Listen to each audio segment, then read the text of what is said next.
सोने और चांदी की लगातार बढ़ती कीमतों के बीच देश भर में सराफा बाजारों में चोरी और लूट की घटनाएं बढ़ने लगी हैं और इसी को देखते हुए छत्तीसगढ़ प्रदेश सराफा एसोसिएशन ने बड़ा और सख्त फैसला लिया है। बिहार, राजस्थान, उत्तर प्रदेश, झारखंड के बाद अब छत्तीसगढ़ में भी ज्वेलरी दुकानों में बुर्का, नकाब, घूंघट, मास्क, हेलमेट पहनकर आने वालों की एंट्री पर रोक लगा दी गई है।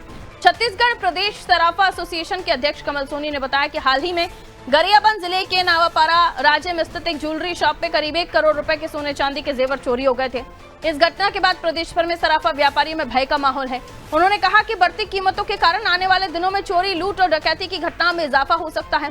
कमल सोनी ने बताया कि वारदात के बाद पुलिस सीसीटीवी फुटेज खंगालती है, लेकिन आरोपी नकाब, घूंघट या हेलमेट पहने होते हैं, जिसकी वजह से उनकी पहचान नहीं हो पाती और इसी वजह से अपराधी कानून की पकड़ से बाहर रह जाते हैं। एसोसिएशन ने स्पष्ट कहा कि ये निर्णय किसी समुदाय या वर्ग के खिलाफ नहीं है, बल्कि पूरी तरह से सुरक्षा के मद्देनजर लिया गया है। व्यापारियों का कहना है कि इस कदम से सराफा बाजारों में सुरक्षा व्यवस्था मजबूत होगी और अपराधों पर अंकुश लगेगा।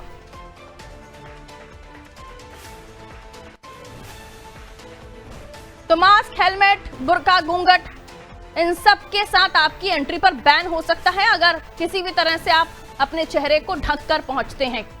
मास्क से, हेलमेट से, घूंघट से, नकाब से, हिजाब से या फिर बुर्का से आप नहीं जा पाएंगे ज्वेलरी शोरूम। और इस निर्णय को लेने के पीछे बढ़ती चोरियां और छिपाए हुए चेहरे को ना पहचान पाना, सीसीटीवी फुटेज में आरोपी तक ना पहुंच पाना, ये तमाम वजहें हैं जिनकी वजह से ये निर्णय लिया गया है।